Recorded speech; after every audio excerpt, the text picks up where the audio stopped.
Hola, ¿cómo andan? Bueno, estamos con otra ficha audiovisual.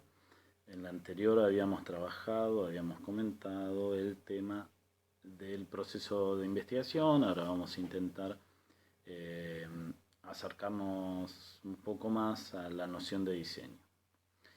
En el caso de las investigaciones empíricas que produce la ciencia fáctica, establece algún tipo de relación observacional. El esfuerzo que demanda llevar a cabo una investigación con la utilización de instrumentos conceptuales y operativos requiere que establezcamos de antemano y reflexivamente algunas decisiones teórico-metodológicas. En este punto reside la noción de diseño, ¿sí? La misma alude a la anticipación modélica y abstracta de una representación esquemática en la que se detallan decisiones que tomamos en la investigación. Pero bien, ¿a qué cosa nos anticipamos? La distinción entre diseño y práctica es analítica, dado que el diseño es una práctica en sí misma. Que la separación sea analítica quiere decir que en la realidad ambos, diseño y práctica, se encuentran unidos y solo separamos los términos para analizarlos. Entonces, cuando nos referimos a la anticipación que supone el diseño, estamos queriendo decir que el mismo es una práctica previa y anticipatoria en relación al trabajo de campo. Recuerden que decíamos que la investigación es un proceso reflexivo. Esto es así en tanto y en cuanto el investigador somete a examen el proceso de investigación desde un punto de vista metodológico. Evaluamos nuestros supuestos metodológicos y su relación con diferentes posicionamientos teórico-epistemológicos. Es por esta razón que sostenemos que la investigación no es una mera sucesión de pasos predefinidos independientes de las preguntas de investigación que nosotros podemos hacernos. Tenemos razones para pensar a la metodología como un ámbito en tensión entre los polos conformados por los postulados epistemológicos y las técnicas de investigación, ¿sí? Entre esos dos polos podemos llegar a pensar la metodología. Por un lado, la reflexión en torno a las posibilidades de generar conocimiento y por otro, los procedimientos concretos que nos permiten generar datos. Si la aguja de la balanza se inclina acentuadamente hacia el primer polo, ¿sí? Hacia los postulados epistemológicos, la investigación se transforma en pura especulación filosófica. En cambio, si el peso de la aguja recae sobre el segundo polo, ¿sí? Sobre el lado de las técnicas, terminamos atrapados por la tecnología y perdemos control sobre el proceso de conocimiento. El diseño metodológico procura equilibrar esta balanza, ¿sí? Para que sean relevantes las preguntas que nos planteamos, así como el modo de responderlas. La idea de proceso de investigación que comentábamos nos da una idea de las prácticas que usualmente realizan los científicos. Ellos formulan preguntas, buscan bibliografía, fichan textos, discuten perspectivas teóricas, construyen instrumentos de recolección de datos, realizan observaciones, algunos usan programas de análisis, escriben papers. Todas estas prácticas listadas tienen un carácter instrumental en relación al cumplimiento de los objetivos que nosotros nos planteamos, ¿sí?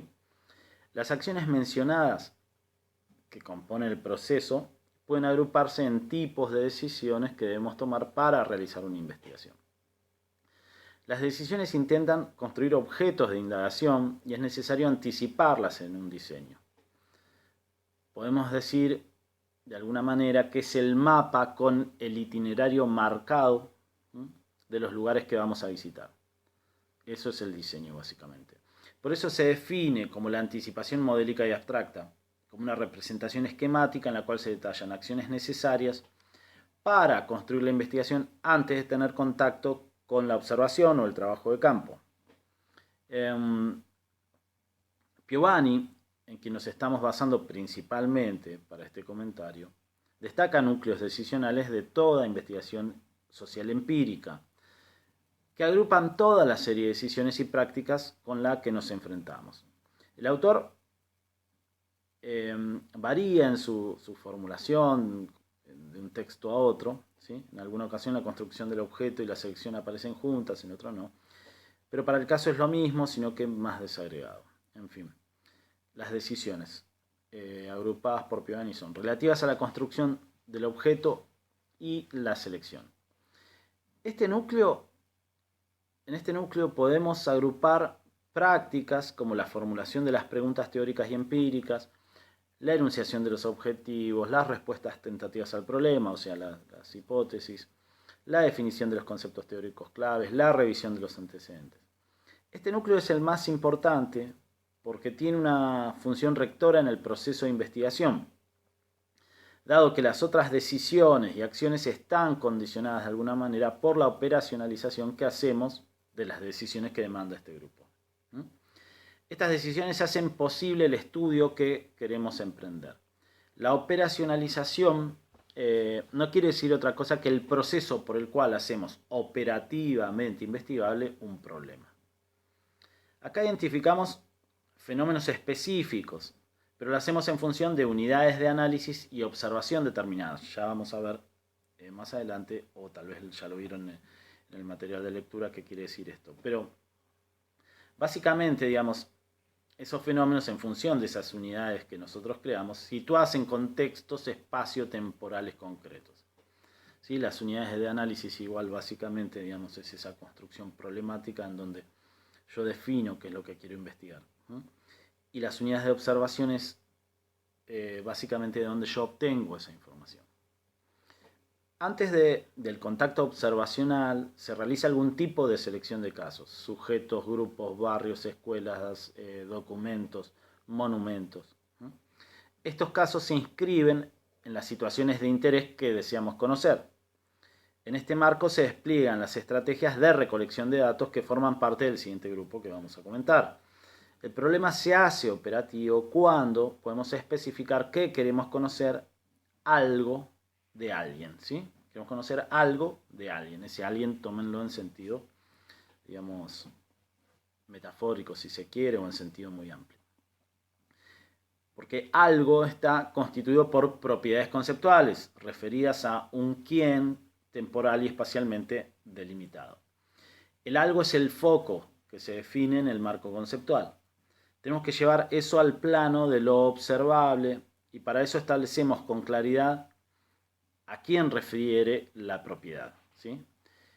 Decidimos los criterios de inclusión y de exclusión para identificar una población. Acuérdense, en estadística tal vez vieron la noción de población, pero básicamente son sujetos que comparten ciertas especificaciones que yo como investigador deseo agrupar de alguna manera. Entonces podríamos querer hacer un estudio sobre la conflictividad laboral, eso sería el algo, en empresas cuyo capital social sea mayor a X, eso sería el quién, ¿sí? Después tenemos decisiones relativas a la recolección de datos y al trabajo de campo. Este núcleo está orientado a decir sobre aspectos que tienen que ver con la producción de datos sobre el foco de interés que definimos anteriormente, o sea, anteriormente en el grupo anterior. Producir estos datos nos permitirá dar respuestas en relación al objeto de indagación. Se eligen herramientas para observar las propiedades conceptuales en una población definidas en el anterior grupo decisional. Las decisiones atañen a la puesta en práctica de estrategias que permiten explorar empíricamente entrando en contacto observacional. Nos referimos a las técnicas que vamos a utilizar y al modo de abordaje del trabajo de campo. Puede ser observación de un ámbito, una escuela, por ejemplo, y entrevistas en base a una muestra ya definida o un análisis de contenido a ciertos documentos. Digamos, esas son técnicas de recolección de datos. También hay decisiones relativas al análisis de la información. En este grupo entran las técnicas y herramientas que nos permiten ordenar el flujo de información que creamos. Responde a la pregunta acerca del tipo de tratamiento que va a tener esa información, cómo va a ser resumida, cómo se le dará sentido. Es decir, que ordenamos, clasificamos, resumimos, le damos sentido a la información en función de las perspectivas teóricas que elegimos, porque explicar es, en definitiva, integrar un hecho en una teoría. Otro grupo decisional tiene que ver con la escritura y la comunicación de la información. Esta agrupación incluye decisiones relativas a la exposición última de la información y de todo el proceso de trabajo. ¿A qué tipo de publicación está destinada mi comunicación? ¿Qué tipo de público? ¿Se trata de un ámbito académico, profesional o de divulgación, escrito u oral? No es lo mismo un artículo de divulgación que un informe final de una beca de investigación. ¿Sí? Pueden ver que la separación de estos núcleos es un tanto artificial, por eso decíamos que se había una separación analítica principalmente. Por ejemplo, existe un interjuego entre los casos seleccionados y las estrategias de recolección de datos. Digamos, un interjuego como lo hay entre un entrevistado y una entrevista. A veces es indiscernible, pero nosotros analíticamente separamos esos procesos. El trabajo de campo implica la producción de información que será analizada e interpretada a los efectos de dar respuesta empírica a nuestro problema. Todas las decisiones tienen que ser instrumentales al logro de los objetivos que el problema plantea.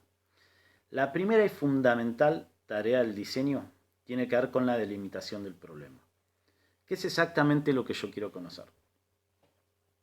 Podemos establecer dos grandes tipos de diseño, en términos ideales, que varían conforme al grado de explicitación de las decisiones teórico-metodológicas antes del control observacional. Entendemos que no es posible una investigación que no esté diseñada en algún sentido, y en tal caso nos referimos al diseño estructurado y al diseño emergente, esos dos polos, esos tipos ideales. En el primer caso la investigación resulta una aplicación del diseño y en el segundo no hay nada planificado y el diseño surge de la inmersión en el campo. Pero en verdad la mayoría de los diseños requiere de un ida y vuelta entre la planificación y la inmersión en el campo. La mayoría son más o menos flexibles. En cualquier caso hay un mínimo de decisiones previas que tenemos que tomar. La construcción del objeto, la delimitación del problema, la selección de los sujetos, bueno, cuestiones que ya estábamos comentando, ¿no? El ámbito donde se va a desarrollar la investigación, cómo será la recolección, el análisis. El primer tipo de decisiones relativas a la delimitación del problema, insisto, es la fundamental, dado que va a condicionar el resto de las decisiones, en la medida que todas ellas deberán ser instrumentales al logro de esos objetivos. Entonces, las investigaciones, para poner dos ejemplos, digamos, de tipos de diseños, podemos decir que las investigaciones cuantitativas o estándar requieren diseños más estructurados. Exigen contar de antemano con decisiones teórico-metodológicas e instrumentos concretos sin los cuales el trabajo de campo no sería posible. Al momento de la recolección, ¿sí?, se debe contar con un equipo entrenado, una muestra, un cuestionario. Las investigaciones cualitativas o no estándar se prestan a diseños más flexibles. Esto es porque existen cuestiones que no pueden ser definidas con anticipación y serán decididas en el proceso en función del acercamiento a los objetos de interés. Hay dimensiones, procesos o detalles importantes que surgen en la interacción con el campo, con los sujetos analizados. En el primer tipo, en las investigaciones cuantitativas o estándar, que requieren diseños más estructurados, la selección de los sujetos que serán encuestados en el marco, por ejemplo, de un sondeo de opinión, se realiza antes de comenzar el trabajo de campo. En ese caso, lo que se pretende es tener el control de la generalización de los resultados obtenidos en una muestra, es decir, proyectar los resultados. Y por otro lado, sin una muestra concedida de antemano, no es posible encuestarlos, o sea, no es posible el trabajo de campo. Acá entran casi toda la información que ustedes pueden ver que se divulga sobre un conjunto territorial. El 50% opina tal cosa, la imagen de tal candidato es positiva en tanto por ciento, los hogares pobres en Argentina son de X porcentaje, ¿sí?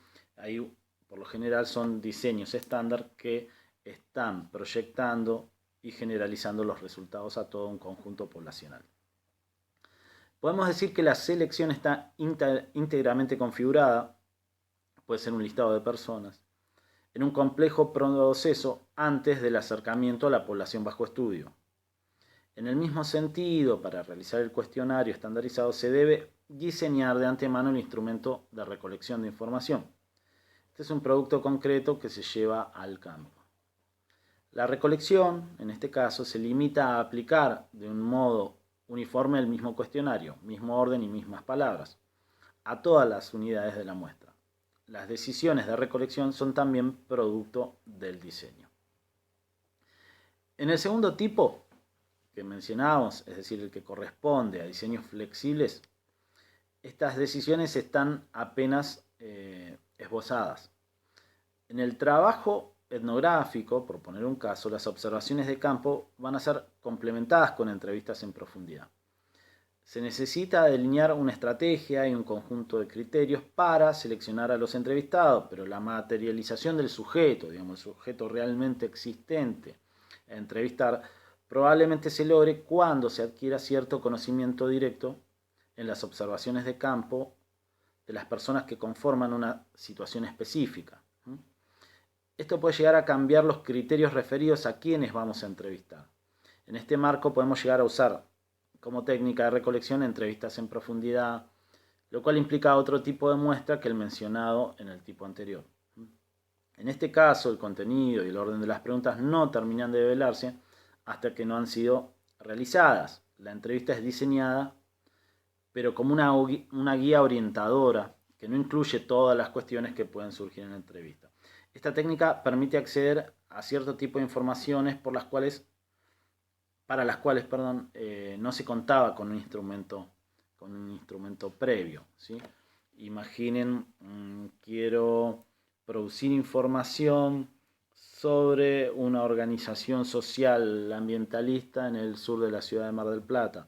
A lo mejor requiere un tipo de diseño flexible porque yo preciso ver cómo es ese funcionamiento, cómo se organizan, cuáles son sus demandas. Me interesa ese costado.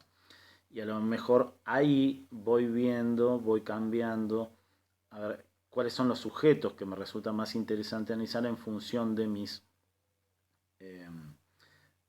interrogantes, ¿sí? Vamos a volver luego sobre estas cuestiones, ¿sí? Cuando estemos un poco más sumergidos en lo que vamos a denominar planteo del problema.